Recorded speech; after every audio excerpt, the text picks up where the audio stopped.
1 Tessalonicenses capítulo 3. Então aqui nesse caso, a gente vai ver que o apóstolo Paulo, ele vai demonstrar um profundo conhecimento pastoral e também um alívio, ao receber notícias da igreja lá em Tessalônica.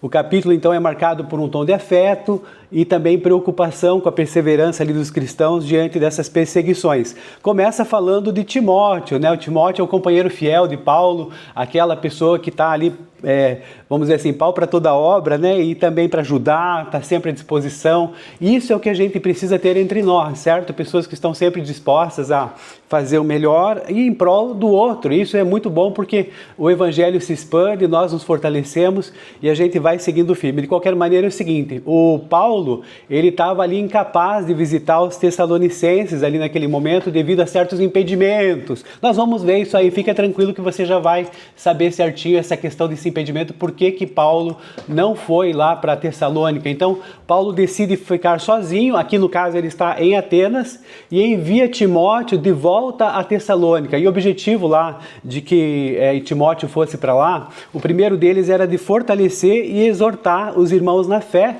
e também depois garantir que ninguém fosse ali abalado pelas tribulações, O pessoal estava sendo perseguido, eles conseguiram ficar 3 sábados ali naquela região e daí depois começaram a sofrer perseguição e Paulo teve que sair, pela esquerda para poder ali, preservar a vida dele e tal, porque o pessoal ali estava querendo atentar contra a vida dele. E também Paulo aqui vai alertar, que o sofrimento ele faz parte da jornada cristã. Mas por que Paulo decide ficar em Atenas e aí encaminha Timóteo lá para Tessalônica? Bom, essa conversa, ela está lá relatada em Atos capítulo 17. Você vai ver que a Bíblia, ela vai se interligando para você compreender as coisas e essa questão aí importa para a gente situar um pouquinho, porque por que Paulo não foi e tal, deve às vezes ficar uma dúvida no coração de quem lê, então a gente precisa entender um pouquinho isso, mas de qualquer maneira lá em Atos, 17,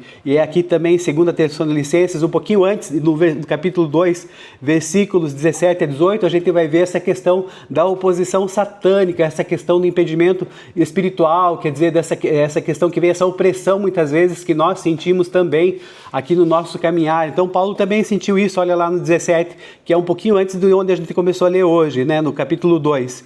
Nós, porém, irmãos, privados da companhia de vocês por breve tempo, em pessoa, mas não no coração, esforçamo-nos ainda mais para vê-los pessoalmente, pela saudade que temos de vocês. Quando quisermos visitá-los, eu mesmo, Paulo, o quis, e não apenas uma vez, mas 2. Satanás, porém, nos impediu. Então, essa questão dessa oposição aí com dificuldade, essa questão dessa opressão, esse bloqueio espiritual, ele existe. E isso a gente precisa entender que Paulo via também essas questões, essas dificuldades, não só logísticas, mas também as perseguições, não só com problemas humanos que acontecem, mas também essas questões espirituais e esse bloqueio espiritual que impedia ele de retomar o contato direto com a igreja. Então, nesse sentido, Paulo está demonstrando aqui o porquê, um dos motivos que ele não foi, O segundo também é o seguinte, a questão da preocupação com os novos convertidos. Como Paulo não podia ir pessoalmente lá para Tessalônica, então o que acontece? Aí ele envia, deixa eu só dar a entrada aqui para alguém entrar que está travando, não deu certo. Então essa questão de ele não podia ir pessoalmente, porque tinha riscos e tinha esses bloqueios espirituais, os riscos nós já vamos falar aqui para frente para você entender um pouquinho.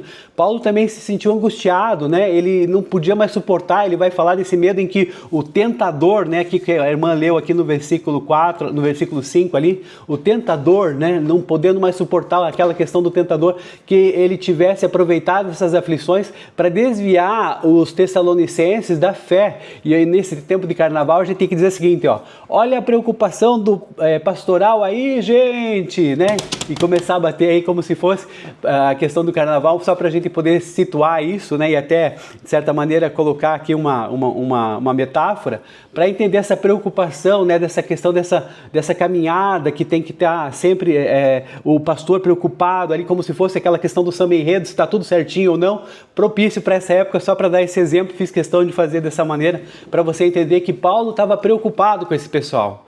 Paulo, como pastor que cuida das suas ovelhas, ele estava ali tentando entender o que Deus podia fazer e vai tomar então uma solução estratégica. Então ele decide ficar sozinho em Atenas, o que para ele não era, na verdade, uma tranquilidade, era um sacrifício pessoal, já que também ali em Atenas ele enfrentava dificuldades e enviou Timóteo. Timóteo, ele era enviado por quê? Porque a gente já sabe que ele era um ministro de confiança, era um ministro também de Deus, ele estava com a vida dele, a vida de fé, estava numa caminhada, numa vibe muito boa com Jesus. E aí o que acontece? Olha só que interessante a estratégia. Timóteo era menos conhecido pelas autoridades de Tessalônica ali do que Paulo. Ele teria mais facilidade para entrar na cidade sem causar um novo grande alvoroço, cumprindo então a missão de fortalecer e encorajar a fé daquela igreja. Então era essa questão que Deus foi demonstrando para Paulo para tomar essas decisões, e ele, municiado de pessoas, a gente vai ver ali, tem Paulo, Silas, Lucas, Timóteo, né, esse pessoal todo aí que caminhava junto, né, assim como nós aqui no nosso grupo de oração. Nós somos um pouquinho mais que 4, então a gente pode dizer que a gente está feliz aqui porque nós podemos contar uns com os outros, ainda que virtualmente. Mas de qualquer maneira, então vamos entender aqui um pouquinho dessa questão. Por que, né, que chegou nessa situação, na questão, vamos dizer assim, da estratégia de tudo que estava acontecendo. Então vamos fazer uma retrospectiva aqui. Você vai lembrar a história, você pode buscar lá em Atos 17, de 1 a 10, que Paulo estava em Tessalônica, né? E aí o que acontece? Voltando um pouquinho aqui na história disso, a gente vai lembrar o seguinte: segunda viagem missionária de Paulo, vamos situar, colocar nossa cabecinha para lembrar, segunda viagem missionária. Primeira situação, Filipos. O que acontece? Filipos você já deve lembrar, a gente já conversou algumas coisas aqui. É a questão da Lígia lá, daquela vendedora de púrpura, aquela mulher abastada que recebeu o pessoal em casa, inclusive. Depois nós vamos ter ali o carcereiro, né, toda aquela dificuldade ali, Paulo, Silas, Timóteo estava lá, também Lucas estavam lá, e Paulo e Silas foram presos, foram açoitados, chibata neles, né? A troco do quê? A troco de conhecer Jesus, de falar de Jesus, e milagrosamente eles foram libertos da prisão após o terremoto. E aí o que acontece? O carcereiro e toda a família dele são salvos, e é isso que faz com que aquele ministério ele fica, né, empoderado, digamos assim, pelo Espírito Santo e pelo agir de Deus. Mas o que acontece? Paulo chega em Tessalônica, então aqui a gente começa o Atos 17, ele ainda com as dores físicas, né? Como a gente fala, foi açoitado, foi preso ali, aquela questão lá de ficar ali com os pés presos e tal, tudo isso causou nele um desgaste físico muito grande. Mas aqui a gente vai perceber que ele, em Tessalônica, ele estava resiliente, quer dizer, ele menciona esse sofrimento prévio até para mostrar para os tessalonicenses, certo, que o evangelho vale o sacrifício, e vale o sacrifício nas nossas vidas também. Mas eu estou sofrendo porque ninguém me entende, agora minha família, né, meus parentes, meus irmãos me abandonaram e tal, e o pessoal acha que eu sou meio alienado. Gente, é a decisão que a gente toma, né, para a gente poder ter uma vida melhor, para poder até ser testemunho. Então essa fase é uma fase que vai passar, é uma fase difícil, às vezes a gente, né, não sabe se isso vai acabar ou nunca vai mudar um dia. Talvez, né, lá no céu as coisas mudem e a gente possa voltar e dizer assim: puxa vida, meu irmão, ele se aproximou de mim depois de muito tempo, porque ele viu aqui o meu modo de agir e tal. Então as nossas atitudes começam a falar mais alto. Ainda me lembro aqui da minha questão quando eu me entreguei a Jesus em 97, e ainda eu continuava errando, né? E aí eu me lembro que a minha família me criticava bastante em algumas coisas. Eu era mais velho, ainda não tinha entendido como é que algumas coisas da vida funcionavam, então a vida foi ensinando. Aí o marco da minha vida é 2003, que foi uma mudança quando eu completei 30 anos e eu quis direcionar agora. Falei, não, agora chega de ser menino, vamos ser homem, vamos amadurecer na fé. E a Cris começou essa caminhada comigo, pagou um preço, né? E nós pagamos, e graças a Deus a gente está até hoje. Então hoje a família nem lembra mais dessas questões minhas, né? A gente não conversa mais essas questões ali nos bate-papos de final de semana, esse tipo de coisa.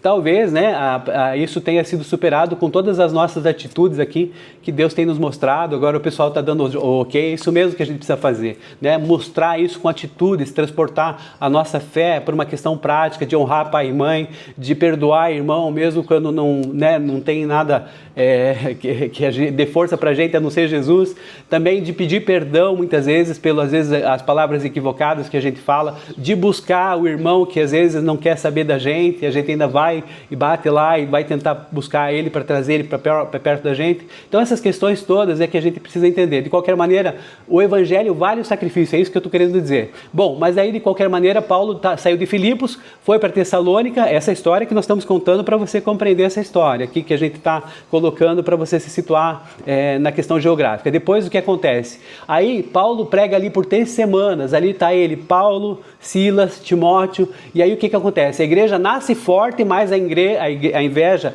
dos opositores, ela vai gerar o quê? Um motim. E a ponto, né, se você for lá depois olhar em Atos 17, 1-10, eles vão falar lá, esses homens que têm causado alvoroço por todo mundo agora chegaram aqui, Jason os recebeu em sua casa, eles vão fazer ali um fervo danado, esse pessoal, esses judeus que batiam de frente contra Paulo e todos os demais ali, até uma pessoa, né, que Jason, que estava recebendo o pessoal ali, teve que abaixar a bola para poder a casa dele não ser destruída, e aí eles fogem. Então Paulo e Silas fogem para longe. E aonde eles vão? Eles vão para outra cidade chamada Bereia, e aí diferente lá de Tessalonicenses, você pode continuar também ali ler em Atos 17 do 10 em diante, os bereanos é aquele pessoal que é elogiado por examinar as escrituras, por saber se estava tudo certinho, para ver se Paulo não estava mentindo, se estava dizendo a verdade. E isso para nós não é demérito de ninguém, né? A Lisane ali, Hernani, vamos conversar um pouquinho, tem essas dúvidas aqui, eu falei, olha, vamos lá, vamos refletir, a gente vai conversar. E isso não é demérito não, isso é maravilhoso, porque a gente começa, a nossa fé, ela passa por esses saltos, né? Saltos de você discutir, de você, eu estou com dúvida nisso, o que acontece? De repente a gente consegue descobrir a resposta juntos, a gente fortalece a nossa fé, e é isso que importa. E os bereanos faziam isso. Então lá na Bereia, o que aconteceu? Teve ali também uma nova crise. Por quê? Porque aquele pessoal que ali perseguiu o Paulo e a equipe dele ali também, ali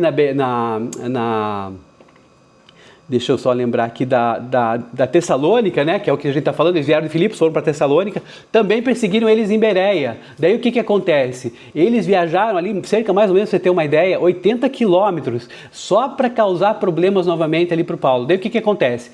Para despistar esse pessoal, os irmãos levam Paulo sozinho para o mar, lá para a direção para sabe onde? Atenas. Olha só quantas cidades que estão acontecendo. E Silas e Timóteo permanecem em Bereia para quê? Para dar suporte para aquele pessoal, para aqueles bereanos ali que estavam querendo saber mais da palavra. Então Silas e Timóteo foram essenciais nesse caminho. De qualquer maneira, Paulo vai ficar solitário ali em Atenas, né? Ele vai ficar sozinho, e aí depois o que acontece? Ele envia uma mensagem para Silas e para Timóteo, que estavam lá na Bereia, para que eles pudessem vir encontrá-lo o mais rápido possível. Aí quando Timóteo chega em Atenas e relata a preocupação a Paulo, possivelmente Silas ficou lá em Bereia com o pessoal e cuidando da igreja, o apóstolo toma uma decisão difícil. Olha, eu vou enviar você, Timóteo, para você ir lá em Tessalônica, porque estou preocupado com eles.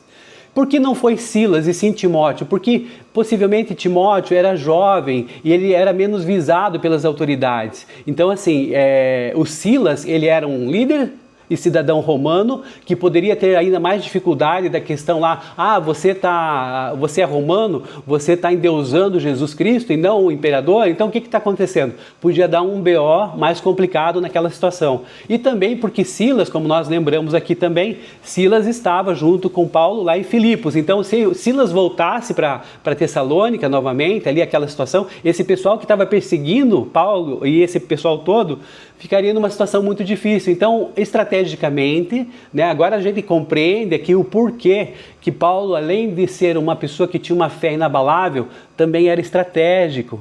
E ele vai então enviar o Timóteo para poder fazer esse caminho, esse meio de campo. E Timóteo volta com o quê?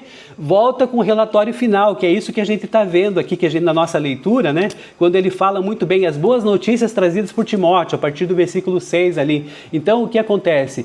Timóteo retorna de Tessalônica com notícias maravilhosas sobre a fé deles e encontra Paulo agora em Corinto, a outra cidade também. Silas também chega ali de Bereia. E aí o que acontece? Aliviado, transbordando de alegria, o Paulo vai escrever 1 Tessalonicenses, sabe de onde? Lá de Corinto. Então, olha só quantas coisas a gente falou. Filipos, Tessalônica, Bereia, aí a questão agora de Atenas, agora de Corinto. Então, olha que interessante. O ser cristão é esse movimento, gente. Por isso que a gente tem pessoas aqui que são de vários lugares. E isso é muito bonito, por quê? Porque a gente compreende que a nossa fé é uma só, e aí, independente de onde a gente esteja, né, esse mundo, esse vasto mundo, é o nosso lugar, é a nossa habitação, é o nosso querido mundo, nossa querida habitação, e na missão integral a gente entende que a gente tem que ter um cuidado com ele. Finalizando aqui para a gente encerrar no meu tempo aqui que eu tenho, a gente entende o seguinte, que o ministério de oração, o cuidado mútuo, que a gente tanto valoriza aqui para nós na nossa caminhada, eles são as ferramentas que mantêm as igrejas vivas, mesmo quando os líderes estão, digamos assim, fisicamente distantes. Então, por exemplo, se o pastor Valdo viajar, ou se o pastor China também, a gente continua aqui a nossa caminhada, entende? Porque nós também somos a igreja.